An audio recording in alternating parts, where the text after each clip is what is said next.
I'm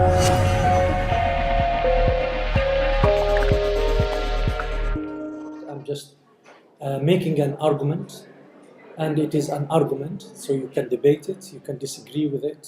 I'm not here to demonize any kind of interpretation within Islam. It's a critique. So you can disagree, you can agree, depending on the strength of the argument. So briefly, what to expect from this presentation. Two theses that govern the presentation. The first one is about political Islam in general. And I'm arguing from reading their text, from their original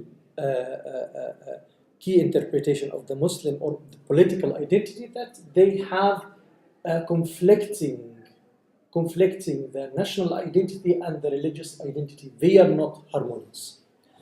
And the mainstream Muslim scholars, especially the Egyptian scholars, I'm Egyptian, so I'm a little bit biased, so I will be talking about the Egyptians a lot. I'm choosing the main stream of interpretation of Islam, Al-Azhar University as the mainstream platform. And they offered actually a harmonious relationship between national identity and religious identity. So this is the main thing. We have a single identity, we have a pluralistic or multiple identities. Muslim scholars says identity is multiple. Political Islam says Islamic identity is superior and it is not harmonious with the national identity. This is the very basic understanding. My main focus with political Islam, I will be looking at the key founders: Hassan al-Banna, Sayyid Qutb, especially in his commentary of the Quran, called Fi Zilal al-Quran, Under the Shades of the Quran. And Hassan al-Banna in his treatises, he didn't write a lot, Hassan al-Banna anyway. But he wrote some treatises, short letters to articulate his point of view. Sayyid Qutb has two main texts, Under the Shade of the Quran and Milestone.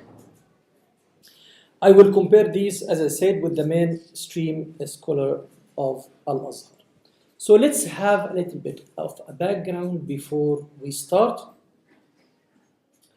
and see how Muslims struggle for religious and political identities in the late 19th century and early 20th century in Egypt in particular. The battle took place and where this conflict started. Let's reverse the clock back, and we will know that Islamic Sharia, which has dominated the scene of most of the Islamic world for centuries, including politics, which is the Khilafah system, has completely collapsed. After the confrontation with Western colonization power between the early years of the 19th centuries and the second decade of the 20th century, Sharia law has become largely confined to areas of ritual, law of personal status, and to some extent law of awqaf, leading finally to the collapse of the caliphate system and the appearance of the new national state. Wider Egyptian intellectual and Muslim scholars were able to reconcile the issue of belonging and identity with this new political structure, which is the national state, but this not was the case with political Islam. For almost 80 years, the Society of Muslim Brotherhood or Muslim Brotherhood organizations has been key player in Egyptian understanding of religion and politics. It was established by Hassan al-Banna in Ismailiyah 1982 with the goal of restoring Islamic caliphate and implementing the Sharia. It soon spread in Egypt and beyond in various parts of the world. Throughout this period, the Muslim Brotherhood, through its key ideologue and literature, acted as a political movement, posed a challenge to the modern Egyptian state by carving Islamic identity they deem to be superior to loyalty of the state. So these are the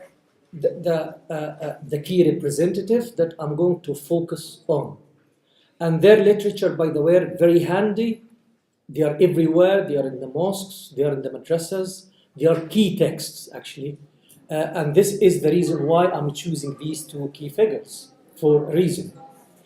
And by all means, I'm not demonizing them. I'm not saying they are evil. I'm just criticizing an idea within their interpretation, which, in my view, perfectly fine to disagree, which also just is like a wake-up call to any political Islam movement to reconsider and look at these aspects of their interpretation rather than just repeating it or considering it as something sacred.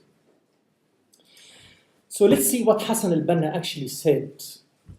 And I'm summarizing some of his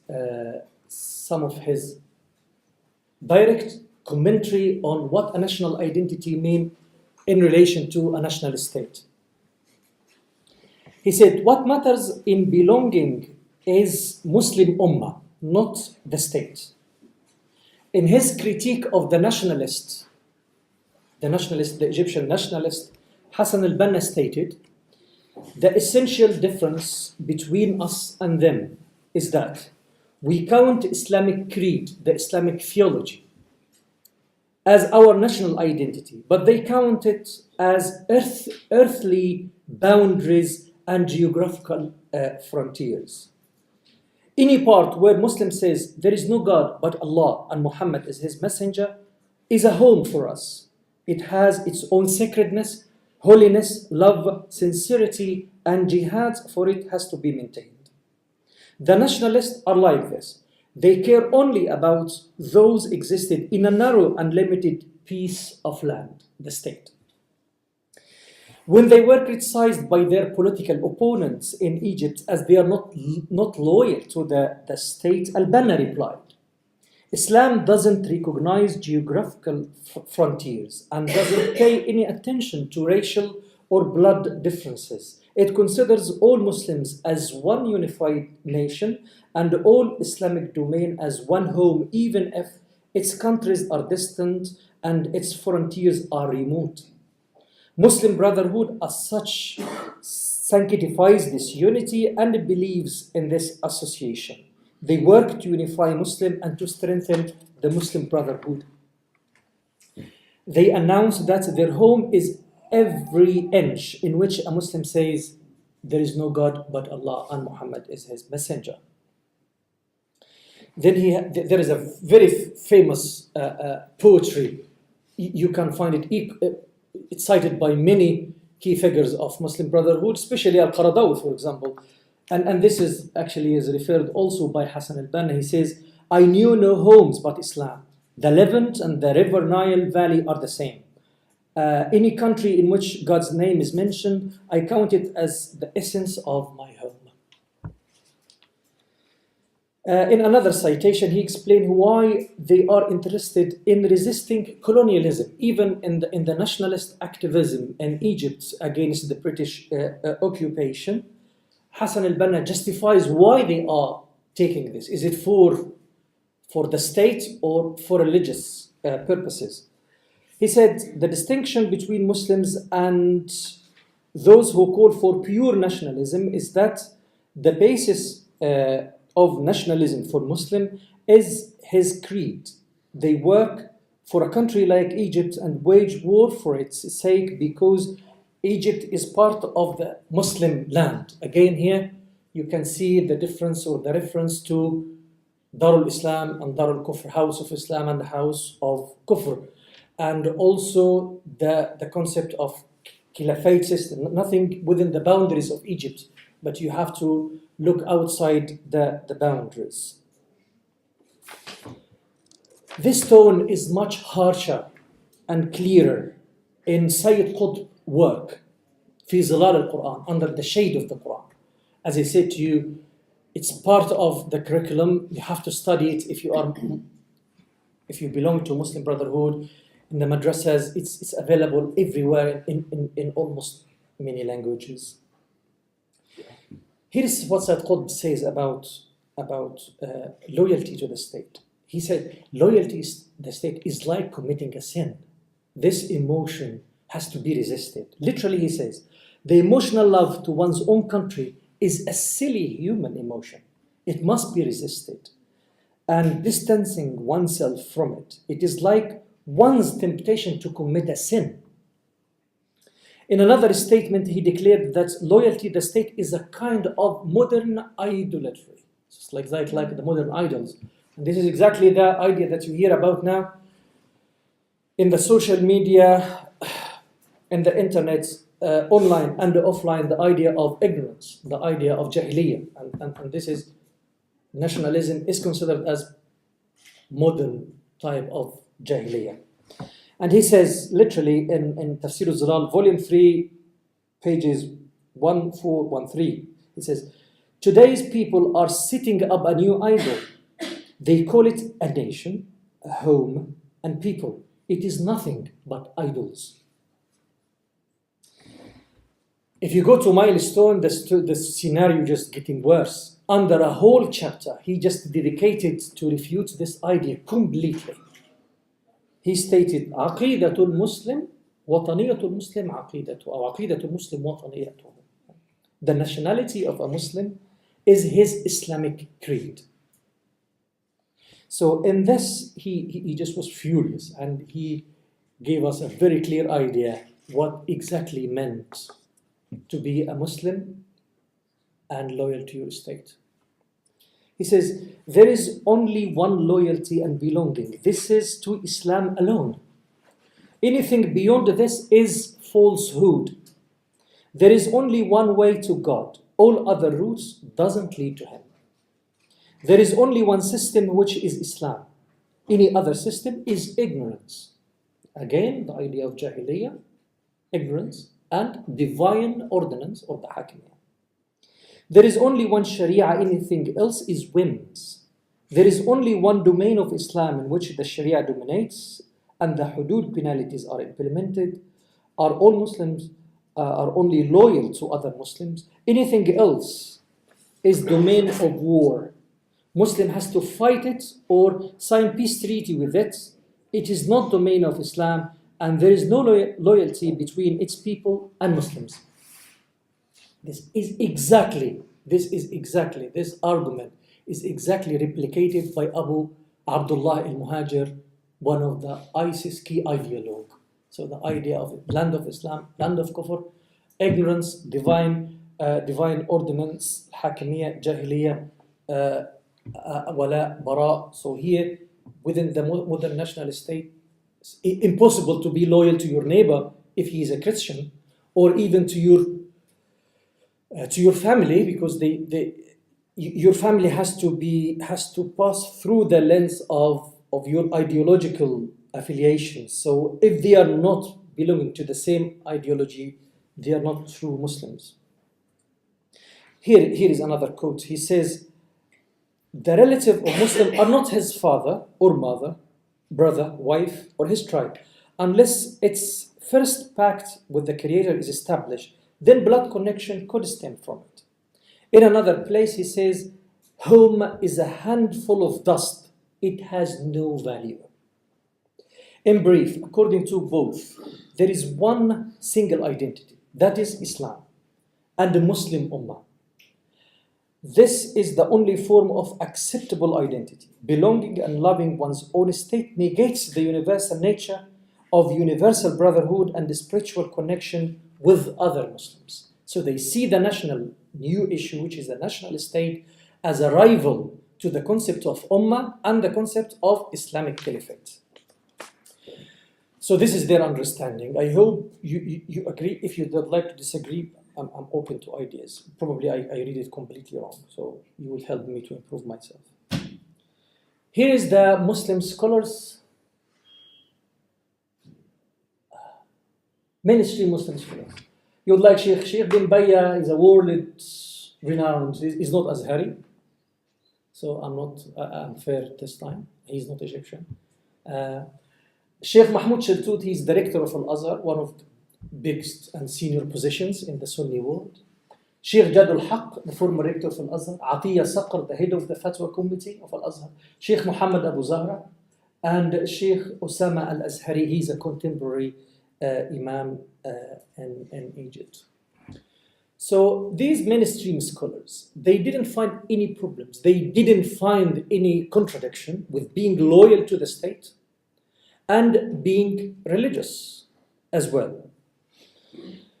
If I started with Sheikh Abu Zahra, he argued that loyalty to the state doesn't negate loyalty to religion. He believed that there are a multi-layered of identities that complement each other, and they are not to clash each other. He also stated that national patriotism is not against the teaching of Islam as long as it doesn't involve racism or causing aggression in other people or injustice under the pretext of race superiority. Here is some key principles Abu Zahra is offering to organize the relationship between human beings. He says all humans are one nation, and this is based on his understanding of key Quranic text. He, for example, called that chapter of An-Nisa, Surah 4, chapter 4, to be renamed. This is Nisa meaning woman. He said this chapter should be called the chapter of humanity because of the human values that connect people regardless of their faith or ethnic background. He considered unity among people as a default position, with disunity and conflict as exception to the rule. He also referred to the biography of the Prophet, peace be upon him, in which he cooperated with non-Muslims, such as the Constitution of the Medina, Charter of Medina, in which the Prophet made an agreement with the Jews to maintain virtue and resist foreign attack. He also made an agreement with the polytheists of Mecca at Al-Hudaybiyah Treaty or Al-Fudul Treaty, the Nupal Pact, in which the Prophet agreed to honor humanistic values. Abu Zahra, even in his understanding of the term brotherhood, he never limited to the faith brotherhood. It's a human brotherhood. From religious brotherhood to national brotherhood and international human brotherhood as well. And thus, he redefined the classical concept of drawing near to what's pleasing to Allah and His Messenger to more a universal umbrella. This is further supported by some of understanding from the Quran, from the Hadith. For example, the Prophet said, Allah كان الله في عون العبد ما كان العبد في عون أخيه. For Allah helps the servant so long as he helps his brother. So he understands the word brother as human brotherhood, not as Muslims. Sheikh Shaltut, for example, he defended the national state. He is not only defended the national state. At his time and during the Nasser regime, there was a huge rhetoric about national Arab nationalism, al-Qawmiyya al-Arabiyya. He wrote in defense of this idea, national Arab nationalism. Sheikh Osama al-Azhari, he is a modern and contemporary scholar. He heavily criticized Sayyid Qutb in his book Al-Haqq al-Mubin. This book is downloadable from the internet, for demonizing loyalty to the state and his alleged contradiction with the religious identity. When Sayyid Qutb says home is a handful of dust, it doesn't have any value, Osama angrily wrote in defense and says, home is not a handful of dust, but it's people, civilization, organization, history and victories, regional and international status. Multiple identities are acceptable in our religion. There is no contradiction between various layers or bigger or a smaller layer of identities. No harm of being loyal to your state and loving all the Muslims around the globe. Here is another interesting critique from Sheikh al-Azhar, the Grand Rector of Al-Azhar, Sheikh Jadul Haq, and the Atiya Saqr, the Grand Mufti, not Grand Mufti, the head of the Fatwa Committee, in their critique of Jama'at al-Islam, political Islam in Egypt, and they said, home are not the boundaries laid out by the imperial powers, but it existed long time before them, thousands of years ago. It's mandatory to preserve it, perfect it, remove borders is possible, but by mutual agreement of the countries, as done by the EU. But without this process, it is essential to protect the status quo. I think Sarah Khan mentioned a lot about Sheikh bin Baya, because he's one of the vocal voice in addressing such a vital topics in such a clarity and authority as well. He's a Muslim scholar and articulated this very clearly, even more than the Shuyukh of Al-Azhar themselves. So bin Baya says that the Quranic themes of loyalty is multi-layered and diverse. It is linked to allegiance of faith, family ties and structure, social ties and structure, and so forth. He also referred to the many things that I have mentioned, like the Pact of Al-Madinah, Charter of Al-Madinah especially. There is something very interesting bin Baya has participated in, and you can download it from the internet. It's called Marrakesh Declaration, where you can find lots of beautiful values in this declaration. For citizenship, he said, it now has a new meaning, a mutual relationship amongst the individual of a human group settled in one land, and it's not necessarily attributed to one ancestor, unified historical memory, or struggle, or a single religion. So he just believes that citizenship is completely reconcilable with Islamic faith. So let's round this up. And this is the conclusion.